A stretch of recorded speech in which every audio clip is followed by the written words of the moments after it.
Hello everyone. इस video में हम देखेंगे फाइनेंस फॉर एवरीवन की unit 5 which is related to the basics of stock market. So let us start the video. सबसे पहले यहाँ पे हम एक टाइम लाइन देख लेते हैं कि स्टॉक मार्केट कब एस्टैब्लिश हुई थी। तो 1800s की अगर हम बात करें तो 54 में जो स्टॉक एक्सचेंज है हमारा वो दलाल स्ट्रीट में रिलोकेट हो गया था एंड 75 में BSE that is Bombay stock exchange establish हो गया था। राइट। 1900 की बात करें तो 1956 में बीएसई जो है बॉम्बे स्टॉक एक्सचेंज वो हमारा फर्स्ट स्टॉक एक्सचेंज बना under the act which is securities contract act and 1993 में नेशनल स्टॉक एक्सचेंज एस्टेब्लिश हो जाता है। राइट।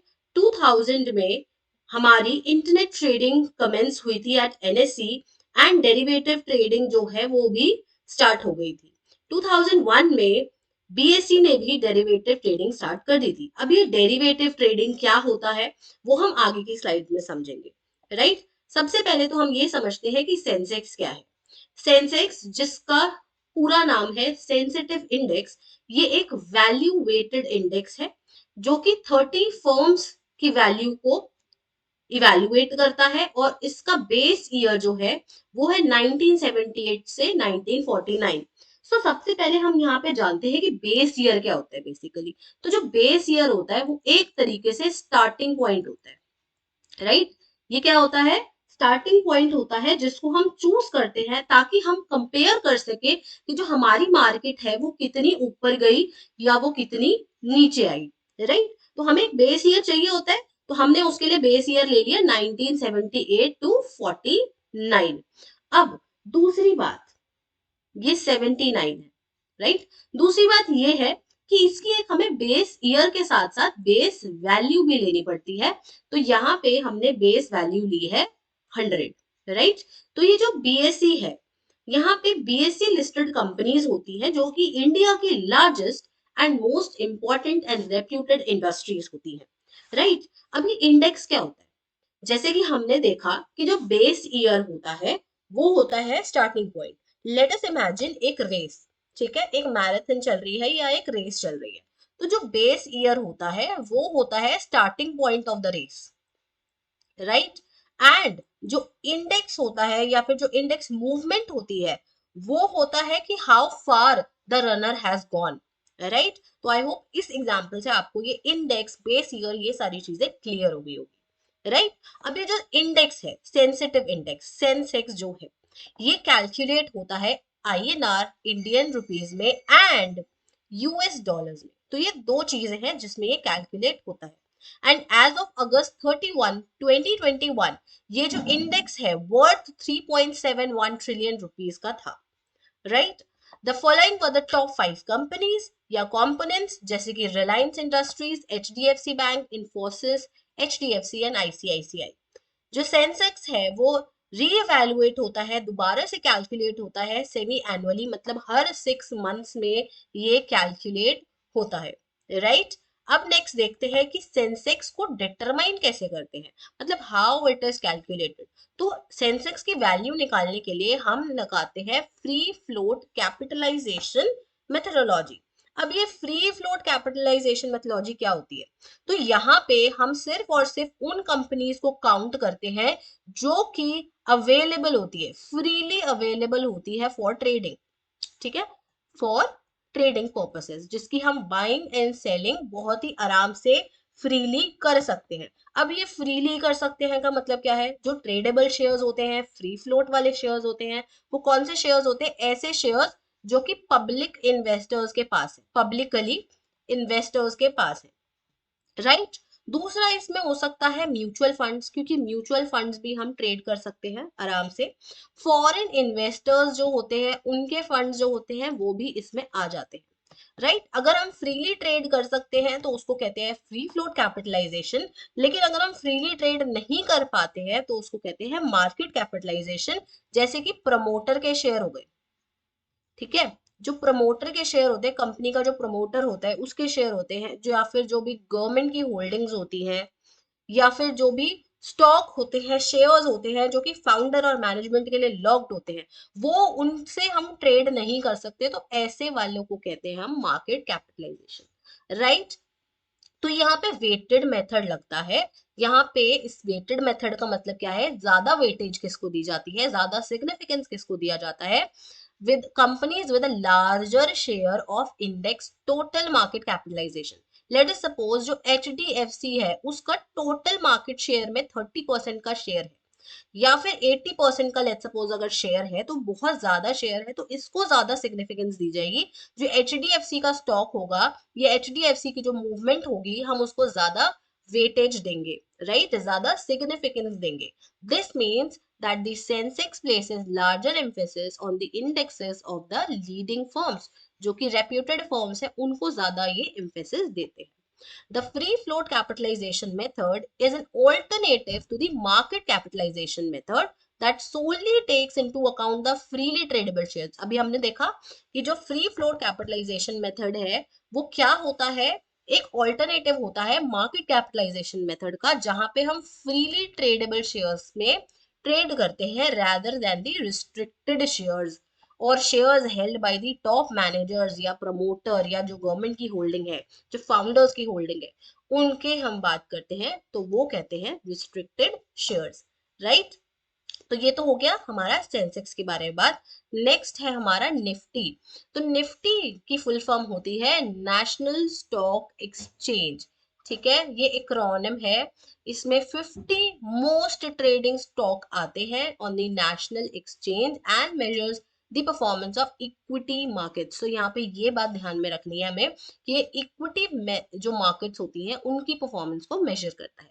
करेंटली यहाँ पे 51 स्टॉक्स डील करे जाते हैं एंड इसीलिए इसका नाम निफ्टी 50 भी है, या फिर सीएनएक्स निफ्टी भी इसको कह देते हैं। निफ्टी जो है वो बहुत ही ज्यादा फॉलोड स्टॉक मार्केट है और सबसे पहले इसमें ट्रेड अकर हुआ था 1994 में, क्योंकि ये एस्टैब्लिश कब हुआ था, 1993 में एस्टैब्लिश हुआ था हमारा नेशनल स्टॉक एक्सचेंज। तो ट्रेड कब अकर हुआ था इसका, 1994 में। And while its foundations were laid in 1992, foundation ले हुई थी इसकी 1992 में, एस्टैब्लिश हुआ था 1993 में एंड सबसे पहला ट्रेड हुआ था इसका 1994 में, राइट। तो निफ्टी को इंडिया में ओन और ऑपरेट करता है index service and product limited, IISL है। ये एक इंडियन कंपनी है जिसकी प्राइमरी ऑफरिंग है इंडेक्स प्रोवाइड करना, मार्केट की मूवमेंट कैलकुलेट करना, और इसमें बहुत सारे फाइनेंशियल प्रोडक्ट्स होते हैं like index funds, index futures, options etcetera, right. अब हम देखते हैं कि निफ्टी कैसे काम करता है। तो निफ्टी 50 जो है ये दो तरीकों से कैलकुलेट होता है, फ्री फ्लोट भी और मार्केट कैपिटलाइजेशन भी। मतलब यहाँ पे फ्रीली वाले ट्रेड भी आएंगे और यहाँ पे रिस्ट्रिक्टेड वाले ट्रेड भी आएंगे, right? The level index shows how much all of the stocks in the index were worth in the market during a certain period of time. तो यहाँ पे हमें ये जो लेवल इंडेक्स, जो निफ्टी का इंडेक्स है, वो बताता है कि जो जितने भी स्टॉक्स थे, चाहे वो फ्रीली हो चाहे वो रिस्ट्रेन्ड वाले स्टॉक्स हो, उनकी मूवमेंट कैसी थी एक सर्टेन टाइम पीरियड पे, राइट। जो करंट बेस है इसका वो हम लेते हैं नवंबर 3 1995 and the base of the capital, जो कैपिटल है वो उसका बेस है 2.06 ट्रिलियन और जो वैल्यू में है वो है 1000। तो हमने यहाँ पे क्या देखा था, जो सेंसेक्स है उसका बेस ईयर क्या था, 1978 टू 79, राइट। जो निफ्टी है उसका बेस ईयर क्या है, 1995। बेस वैल्यू जो है वो थी इसकी 100 एंड इसकी है 1000, right. I hope it's clear. Now moving on to the types of financial market. So यहाँ पे हमारे पास दो टाइप की मार्केट होती है, capital market and money market. Capital market को भी हम दो तरीके में कैटेगराइज कर सकते हैं, प्राइमरी एंड सेकेंडरी मार्केट। तो एक एक करके देख लेते हैं। प्राइमरी मार्केट क्या होता है? प्राइमरी मार्केट जो है बहुत ही एसेंशियल एलिमेंट है ऑफ द कैपिटल मार्केट। इसको न्यू इश्यू मार्केट भी कहते हैं और ये सिर्फ उन्हीं सिक्योरिटीज में डील करता है जो कि फर्स्ट टाइम इश्यू हो रही हैं, राइट। अब की रोल क्या है प्राइमरी मार्केट का, ठीक है। की रोल है ये इंट्रोड्यूस करवाता है सिक्योरिटीज को टू द पब्लिक इन्वेस्टर्स। तो यहाँ पे 3 एंटिटीज होती हैं जो कि इन्वॉल्व होती हैं किसी भी प्राइमरी मार्केट में। 3 एंटिटीज, तो ये है पहली कंपनी जो कि इशू कर रही है, दूसरा होता है अंडरराइटर जो कि इशू करवाता है, एंड थर्ड द इन्वेस्टर्स जो कि किसी भी कंपनी के शेयर्स लेते हैं, right. The company issues the securities for the first time, underwriter determines the price जिसपे वो सोल्ड होंगी, एंड इन्वेस्टर्स जो है वो परचेजर्स होते हैं, right. Next is the secondary market. Secondary market कौन सी मार्केट होती है? जहां पे प्रीवियसली इशूड स्टॉक और बॉन्ड्स परचेज और सेल होते हैं। एंड इसको दूसरी तरीके से देखें तो यहाँ पे ये ऐसी मार्केट है जहां पे इन्वेस्टर्स बाय एंड सेल करते हैं अपनी securities that have already been offered in the primary market. एक बार मैंने प्राइमरी मार्केट में फर्स्ट टाइम लॉन्च कर दिया अपनी सिक्योरिटीज को, लेकिन अब मैं सेकेंड टाइम अगर उसको करूंगी तो उसको कहेंगे सेकेंडरी मार्केट, राइट। जो भी बीएसई है या एनएसई है या जो भी स्टॉक एक्सचेंज है वो सारे सेकेंडरी मार्केट में आते हैं, राइट।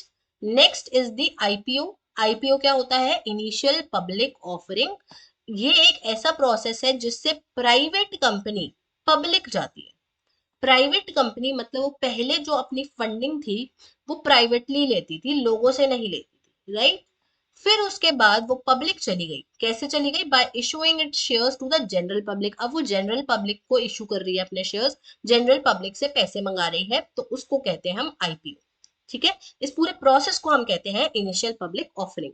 तो इनिशियली होता क्या है? कंपनी फंडिंग रिसीव करती है इन्वेस्टर्स से, वेंचर कैपिटलिस्ट से, वैरायटी ऑफ कॉर्पोरेशंस, और कभी कभार गवर्नमेंट भी दे देती है। लेकिन जब कंपनी एक लार्जर स्टेट ऑफ एक्सपेंशन पे पहुंचती है, एक लिमिट पे पहुंचती है, और जब उसके सारे फंड्स एग्जॉस्ट हो जाते हैं, तो उस केस में कंपनी को और पैसे चाहिए, अब वो और इन सबसे नहीं ले सकती है, तो वो जाती है पब्लिक एंड लॉन्च करती है अपना एक खुद का आईपीओ, ठीक है। And then it is listed on the public stock exchanges जो कि हमारे बीएसई एंड एनएसई होते हैं, right. Next is the types of IPO. तो यहाँ पे दो टाइप्स ऑफ आईपीओ हैं, fixed price offering and book building problem. तो फिक्स्ड प्राइस में क्या होता है? यहाँ पे जो कंपनीज होती है, जो कॉर्पोरेशन होती है, वो फिक्स्ड प्राइस सेट करती है कि भाई मैं अपना शेयर जो है वो 100 रुपीज का लूंगा, तुम्हें लेना है तो लो, नहीं लेना है तो मत लो। सो बेसिकली यहाँ पे क्या होता है? टेक इट और लीव इट, ये हमारा फिक्स्ड प्राइस है, राइट। तो यहाँ पे in this sort of IPO all the investors are informed of the price of a particular share before the firm goes public. अब यहाँ पे पब्लिक नहीं हुए हैं, वो पहले बता रहे हैं कि हमारा 100 रुपीज का शेयर हो, right. And book building problem में क्या होता है? इस केस में कंपनी डज नॉट डिस्क्लोज, इसमें फिक्स्ड प्राइस नहीं होता बल्कि एक प्राइस बैंड होता है, राइट। फॉर एग्जाम्पल 100 to 110 का प्राइस बैंड है।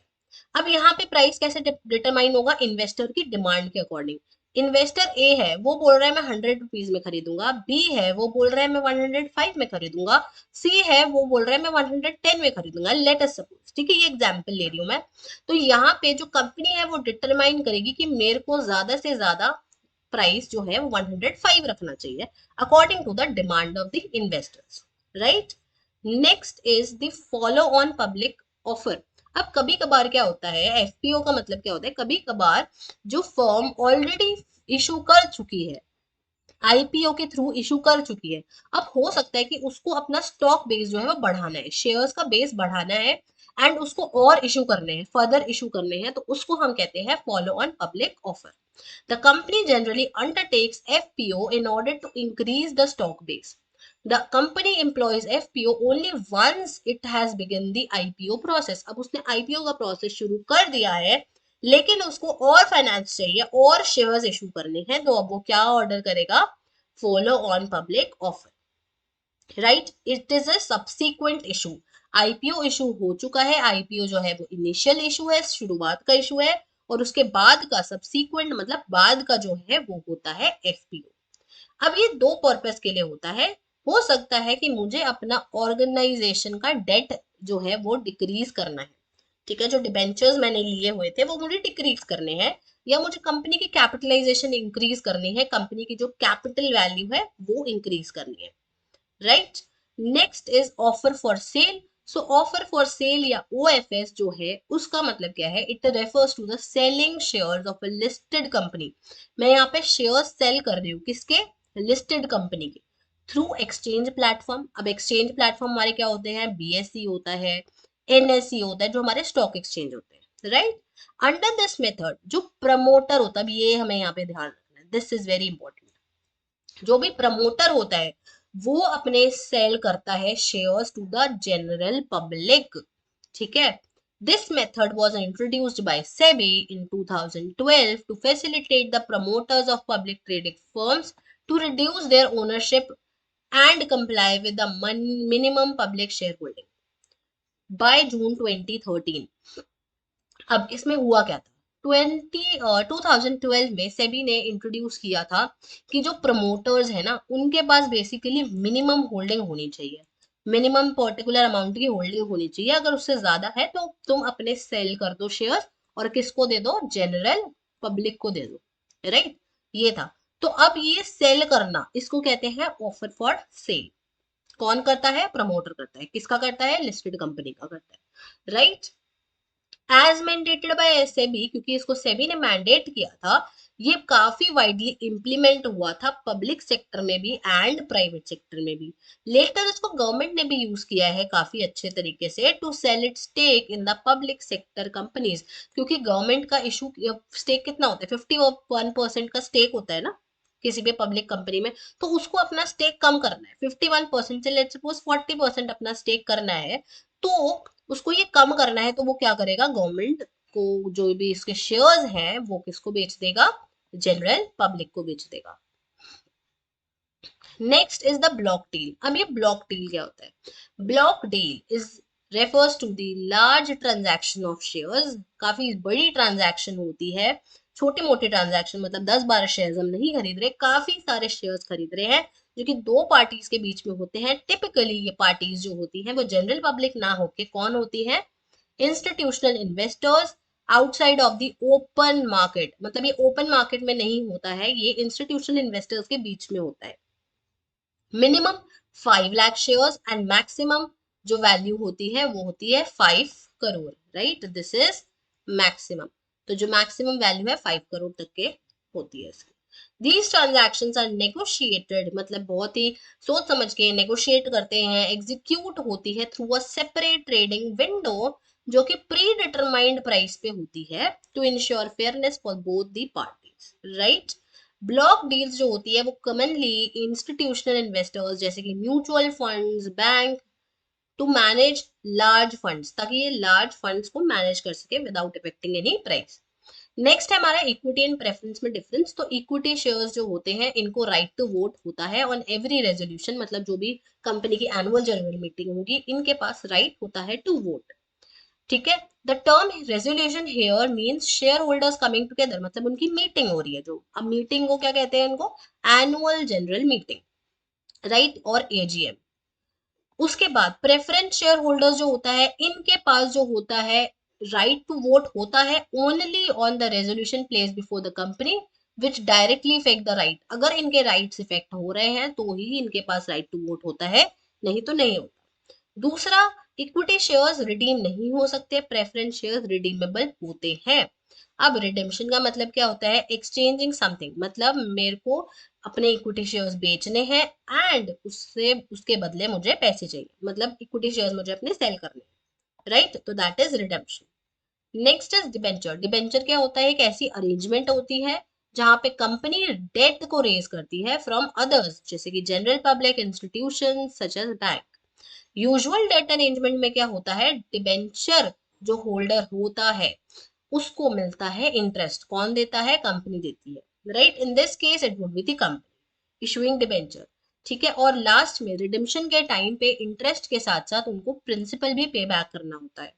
जो भी इंटरेस्ट रेट होता है कि कितने परसेंटेज इंटरेस्ट मिलेगा उसको हम कहते हैं कूपन या फिर coupon rate, right. Next is dividend. Dividend क्या होता है, डिविडेंड स्पेसिफिक पेमेंट्स होती हैं जो कि कंपनी करती है अपने शेयर होल्डर्स को प्रॉफिट्स में से, out of profits. Preferred stock holders जो होते हैं, प्रेफर्ड स्टॉक होल्डर्स मतलब जो प्रेफरेंस शेयर्स जिनके पास होते हैं उनके पास कोई वोटिंग राइट नहीं होते हैं, लेकिन उनको प्रेफरेंस दी जाती है अपॉन द कॉमन, मतलब जो इक्विटी शेयर होल्डर्स है उनके ऊपर प्रेफरेंस दी जाती है कि पहले इनको मिलेंगे डिविडेंड, पहले इनको मिलेगा, देन जो बचा है उस वो इक्विटी वालों को मिलेगा। ठीक है, नेक्स्ट है बोनस शेयर्स। बोनस शेयर्स क्या होते हैं? एक तरीके से बोनस होता है जो कि एग्जिस्टिंग शेयर होल्डर्स को मिलता है फ्री ऑफ चार्ज, फ्री में उनको शेयर्स देते हैं। ठीक है, जो बोनस शेयर्स होते हैं वो एग्जिस्टिंग प्रपोर्शन में होते हैं, मतलब अगर किसी के पास 70% वो है तो उसको 70% के अकॉर्डिंग ही शेयर्स मिलेंगे, 70 शेयर्स, राइट। अगर मेरे पास 30% शेयर होल्डिंग है तो मुझे 30% शेयर मिलेंगे, 10% है तो मुझे 10% मिलेंगे, प्रपोर्शन में मिलते हैं, right. Next is the stock split. Stock split क्या होता है? जैसा कि नेम सजेस्ट कर रहा है, splitting one share into more than one shares. मैं एक शेयर को दो शेयर्स में या तीन शेयर्स में कर रही हूँ, मतलब अब पहले वन शेयर था, अब मैं वन शेयर को थ्री शेयर्स में डिवाइड कर रही हूँ। ठीक है, तीन पार्ट्स में डिवाइड कर रही हूँ तो उसको कहेंगे 1:3 की स्प्लिट। अगर मैं एक शेयर को दो पार्ट्स में डिवाइड कर रही हूँ तो उसको कहेंगे 1:2 का split, right. Next is share buyback. Share buyback को शेयर रीपर्चेज भी कहते हैं, और जैसा कि नाम इंडिकेट कर रहा है, शेयर बायबैक मतलब कंपनी अपने जो शेयर्स है जो जनरल पब्लिक को उसने दिए थे वो वापस ले रही है।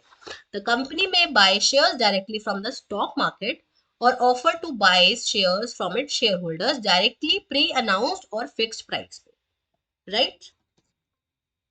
Next is demat account. तो demat account short and form है किसका? डीमटेरियलाइजेशन का। तो पहले होता क्या था, अगर मैं शेयर्स इशू कर रही हूँ तो मुझे एक सर्टिफिकेट मिलता था कि इस कंपनी ने मुझे इतने शेयर्स दिए हैं, इतने रुपए में दिए हैं एंड ऑल, राइट। अब वो शेयर सर्टिफिकेट मुझे नहीं मिलता, इसके बजाय ये शेयर सर्टिफिकेट कन्वर्ट हो गया इलेक्ट्रॉनिक फॉर्म में, जिसको हम कहते हैं डीमैट। अब जैसे बैंक जो है वो हमें बैंक अकाउंट की सर्विस देता है, ऐसे ही हमें जो डीमैट कंपनीज है, डीमटेरियलाइजेशन जो करती हैं, वो दो कंपनीज है ऐसी नेमली इंडिया में, एनएसडीएल एंड सीएससीडीएसएल, राइट। जो एनएसडीएल है that is national securities depository limited and central depository services limited, जो ये दोनों कंपनीज है ये डीमैट अकाउंट की ऑफर सर्विस ऑफर करती है, right. However there is one crucial difference, यहाँ पे बैंक जो है वो डायरेक्टली हमें बैंक अकाउंट सर्विस प्रोवाइड करते हैं, लेकिन जो ये डीमैट अकाउंट्स है, जो ये सीडीएसएल या फिर एनएसडीएल है, ये डिपॉजिटरीज के थ्रू, मतलब कुछ लोग होते हैं बीच में इंटरमीडियरी जिनको कहते हैं डिपॉजिटरी पार्टिसिपेंट्स, इनके थ्रू हमें ये सर्विसेज प्रोवाइड करते हैं, डायरेक्टली प्रोवाइड नहीं करते, right. Next is delivery instruction slip या डीआई स्लिप। तो ये डिलीवरी इंस्ट्रक्शन स्लिप जो होती है, इसका मतलब क्या होता है? डीमैट अकाउंट से पहले हमें एक फिजिकली डिलीवरी होती थी इन स्लिप्स की, ठीक है, जिनका काम चेक की तरह ही होता था। तो अगर शेयर होल्डर को ट्रांसफर करने हैं शेयर, तो वो डीआई स्लिप भरेगा जिसमें वो लिखेगा किसको ट्रांसफर करना है, कितने ट्रांसफर करने हैं, etcetera, right.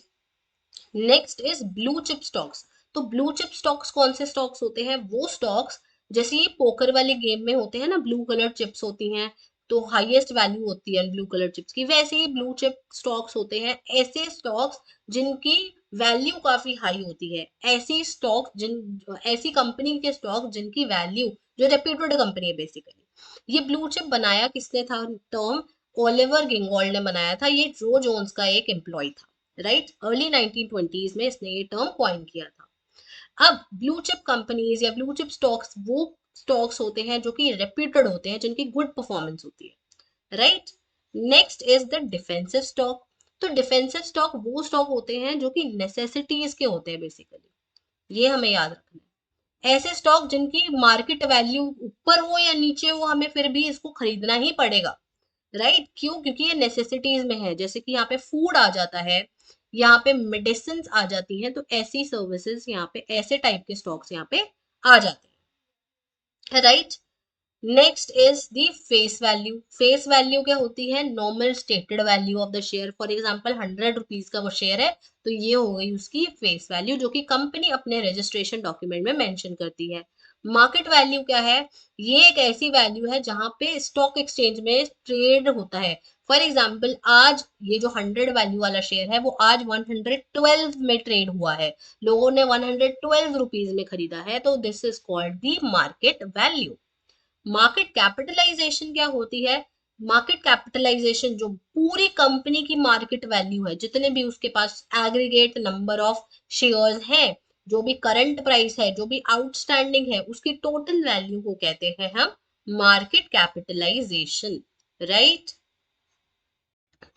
All right. So our next topic is business days. तो business days क्या होता है? It is a day on which business is conducted or the trading can be done. Right? तो वो होते हैं हमारे business days. Pre opening session क्या होता है? प्री ओपनिंग सेशन एक 15 मिनट्स की विंडो होती है from 9 AM to 9:15 AM. Right? अब इस विंडो में होता क्या? इस विंडो में ऑर्डर कलेक्शन होता है, ऑर्डर मैचिंग होता है, एंड यहाँ पे ये दो चीजें होती है, राइट? अब ऑर्डर कलेक्शन ऑर्डर मैचिंग क्या होता है? ऑर्डर कलेक्शन मतलब यहाँ पे जो भी सेल परचेज के ऑर्डर है वो एंटर किए जाते हैं कि हमारे पास इतने शेयर्स है, तो हम इतने शेयर्स को सेल या परचेज करना चाहते हैं। मॉडिफाई होता है, कैंसिल भी हो सकता है। तो during this period orders can be placed only in the equity segment, और इस पीरियड में, ऑर्डर कलेक्शन पीरियड में, सिर्फ और सिर्फ इक्विटी सेगमेंट वाला जो भी सेल परचेज के ऑर्डर है वो एंटर, मॉडिफाई या कैंसिल होते हैं। ऑर्डर मैचिंग पीरियड में ऑर्डर्स जो है वो मैच किए जाते हैं, राइट? अब यहाँ पे होता क्या है, इसका इंटेंशन क्या होता है कि जो भी प्री ओपन सेशन है ये इसीलिए होता है, ये 15 मिनट का इसीलिए होता है ताकि जो एक्सट्रीम मूवमेंट हो जाती है ना मार्केट में, कभी एकदम से मार्केट चालू होगी 9:15 पे, तो बहुत ही जल्दी शेयर प्राइस की मूवमेंट ना हो, बहुत ही एक्सट्रीम ना पहुंचे, तो उस वजह से यहाँ पे ये pre order session, pre opening session conduct होता है। Next is the trading session. Trading session को रेगुलर ट्रेडिंग सेशन भी कहते हैं, जो कि रोज सुबह 9:15 पे कमेंस होता है, स्टार्ट होता है एंड खत्म होता है 3:30 PM पे। During this period regular trading हो सकती है, और किसी भी और सेगमेंट में, जैसे कि मुझे फ्यूचर्स खरीदने हैं, म्यूचुअल फंड खरीदने हैं, इक्विटी वाले में डील करना है, कि मैं किसी में भी डील कर सकती हूँ, right? Next is the opening price and closing price. तो ओपनिंग प्राइस क्या होता है? ये एक प्राइस होता है जहां पे शेयर सबसे पहले ट्रेड होता है ड्यूरिंग द ट्रेडिंग सेशन। और हमने पढ़ा है रेगुलर ट्रेडिंग सेशन में प्री ओपनिंग सेशन होता है, तो उसके अकॉर्डिंग यहाँ पे ओपनिंग प्राइस बनता है। क्लोजिंग प्राइस क्या होता है? ये जो लास्ट प्राइस होता है, जो 3:30 पे मार्केट खत्म हो जाती है ना, तो उसमें जो लास्ट प्राइस होता है उसको कहते हैं closing price. Final transaction price इसको बोलते हैं बिफोर द मार्केट क्लोजेस, और ये एक रेफरेंस पॉइंट होता है इन्वेस्टर्स के लिए, ताकि वो सिक्योरिटी की परफॉर्मेंस एसेस कर सके कि आज सिक्योरिटी की परफॉर्मेंस कैसी थी। क्लोजिंग जो प्राइस होता है वो काफी इंपॉर्टेंट होता है फाइनेंशियल एनालिसिस के लिए भी, फाइनेंसेस को एनालाइज करने के लिए कि मेरी सिक्योरिटी का प्राइस जो है वो कितना मूव किया है over the period of time, right? Next is the bull market. तो बुल मार्केट को समझने से पहले हमें समझना है बुल क्या होता है। तो बुल एक ऐसा इंसान होता है जो कि एक्सपेक्ट करता है कि जो प्राइस है शेयर के वुड राइज, प्राइस जो है वो शेयर के राइज होंगे, और इस एक्सपेक्टेशन में वो अभी से ही, पहले से ही मार्केट में शेयर्स खरीदने लग जाता है, राइट? तो बुल मार्केट क्या होती है? एक ऐसी मार्केट जहां पे शेयर प्राइस लगातार राइज होते हैं and the general conditions of economy are favourable for growth. मतलब यहाँ पे ग्रोथ वाली इकोनॉमी है एंड जो शेयर प्राइस है वो राइज करते जा रहे हैं, राइट? जो बियर मार्केट है वो क्या होता है? पहले बियर समझ लेते हैं। बियर क्या होता है? एक ऐसा इंसान जो कि डिक्लाइन एक्सपेक्ट कर रहा है कि मार्केट में गिरावट आने वाली है आगे, तो जो ये बियर होता है वो अपने शेयर्स जो है वो पहले से ही बेच देता है in anticipation of decline in share price. तो बियर मार्केट क्या होती है? एक ऐसी मार्केट जहां पे शेयर प्राइस डिक्लाइन हो रहे हैं और इकोनॉमिक की ग्रोथ, जो इकोनॉमी की ग्रोथ है वो भी स्लो डाउन हो रही है, राइट? नेक्स्ट है स्टॉप लॉस। स्टॉप लॉस का मतलब लॉस को स्टॉप करना। ये एक ऐसा फीचर है जो कि डीमैट अकाउंट वालों को अवेलेबल होता है in the format of an advance order. अब यहाँ पे ये एडवांस में ही एक पर्टिकुलर प्राइस सेट कर देते हैं कि अगर मेरे प्राइस, स्टॉक का प्राइस मैंने 100 में खरीदा था, अगर मेरे स्टॉक का प्राइस 80 तक पहुंच जाता है तो मैं अपने शेयर को सेल कर दूंगा। तो ये एक टूल है जो किसी एक्सटेंट तक मॉनिटर करता है जो भी शेयर के प्राइसेस होते हैं ऑन द रेगुलर बेसिस, ताकि जो लॉस है इन्वेस्टर को वो ना हो सके, ठीक है? अब यहाँ पे क्या होता है? लॉस तो होगा, देखो 20 रुपीज का तो लॉस हो ही रहा है ना, स्टॉप हो जाएगा, बट वो लॉस और लॉस नहीं होगा। नेक्स्ट है डेरिवेटिव्स। तो डेरिवेटिव्स क्या होते हैं? डेरिवेटिव्स जो है वो डेराइव से बना है। डेराइव जो है वो एक कॉमन वर्ड है और काफी इंपॉर्टेंट रीजन है इस डेरिवेटिव्स के लिए। तो फाइनेंस के वर्ल्ड में डेराइव का मतलब कि एक एसेट की वैल्यू हम दूसरे एसेट के थ्रू डेराइव कर रहे हैं, मोर और लेस इस एसेट को हम एक रेफरेंस पॉइंट की तरह भी देखते हैं। डेरिवेटिव काफी ब्रॉड कैटेगरीज है और इसमें भी काफी टाइप के डेरिवेटिव्स आते हैं। तो जैसे कि फ्यूचर्स इसमें आता है, ऑप्शंस आते हैं, कॉल पुट, ये सारे डेरिवेटिव्स होते हैं। इसके अंदर फाइनेंशियल हम डील कर सकते हैं, कमोडिटी में भी डील कर सकते हैं और काफी ज्यादा चीजें होती हैं। Right, next is the call option and put option. So call option क्या होता है? एक राइट होता है। ऑप्शंस क्या होते हैं? बेसिकली ऑप्शन क्या होता है कि हमारे पास ऑप्शन है कि हम उसको खरीदें या बेचें। ये एक तरीके से एक राइट देता है ऑप्शन। ठीक है, तो कॉल वाला ऑप्शन राइट टू बाय करता है of N underlying asset at a pre determined price. अब इस प्री डिटरमाइंड प्राइस को हम स्ट्राइक प्राइस भी बोलते हैं। सो बेसिकली यहाँ पे क्या होता है? कोई भी परचेजर खरीद सकता है किसी भी अंडरलाइंग एसेट को एक स्ट्राइक प्राइस पे बिफोर द ऑप्शन एक्सपायर्स। अभी ऑप्शन कुछ ही लिमिटेड टाइम के लिए होता है, तो उस पीरियड, उस टाइम पीरियड में मेरे पास राइट होता है कि जल्दी से मैं इस एसेट को परचेज कर सकती हूँ। Investors typically buy call options when they expect the price to rise. अब ये कब खरीदते हैं? जब उनको लग रहा है कि फ्यूचर में प्राइस राइज होने वाला है तो अभी खरीद लो। ऐसे ही पुट ऑप्शन होता है। यहाँ पे परचेजर के पास राइट टू सेल होता है कि मैं किसी भी अंडरलाइंग सिक्योरिटी को पहले ही सेल कर दूं किसी भी स्ट्राइक प्राइस पे before the expiry of that option. अब यहाँ पे ये क्यों होता है? क्योंकि जो इन्वेस्टर है वो एंटिसिपेट करता है कि आगे जाके ना इसका प्राइस कम होने वाला है, तो इससे पहले कि प्राइस कम हो मैं इसको पहले ही बेच देता हूँ। Right, next is the holding period. Holding period का मतलब क्या है? एक ऐसा पीरियड है, ऐसी ड्यूरेशन जहां पे इन्वेस्टर होल्ड करते हैं किसी भी इन्वेस्टमेंट को before selling it. Right, last topic जो हमारा है दैट इज शॉर्ट टर्म या long term capital gains tax. अब उसके लिए हमें समझना है कैपिटल गेन्स क्या होते हैं। फॉर एग्जाम्पल, अगर मैंने कोई इन्वेस्टमेंट करी है और मुझे कुछ टाइम बाद उस इन्वेस्टमेंट को बेचना है, तो उससे जो मुझे गेन होता है उसको कहते हैं कैपिटल गेन, और उस कैपिटल गेन पे गवर्नमेंट टैक्स लगाती है। राइट, तो वो शॉर्ट टर्म भी हो सकता है और लॉन्ग टर्म भी हो सकता है। अगर वो time period less than 12 months का है तो उसको हम शॉर्ट टर्म कहेंगे, एंड 12 मंथ से ज्यादा है तो उसको हम लॉन्ग टर्म कहते हैं। राइट, इसमें करेंटली शॉर्ट टर्म में टैक्स 15% का लगता है और लॉन्ग टर्म में जो 1 लाख से ऊपर का अगर गेन है तो उसको हम टैक्स करते हैं at 10%। Right, so that's it for the stock basics, and I will upload this PDF on my Telegram channel. If you have any doubt you can ask in the comment section.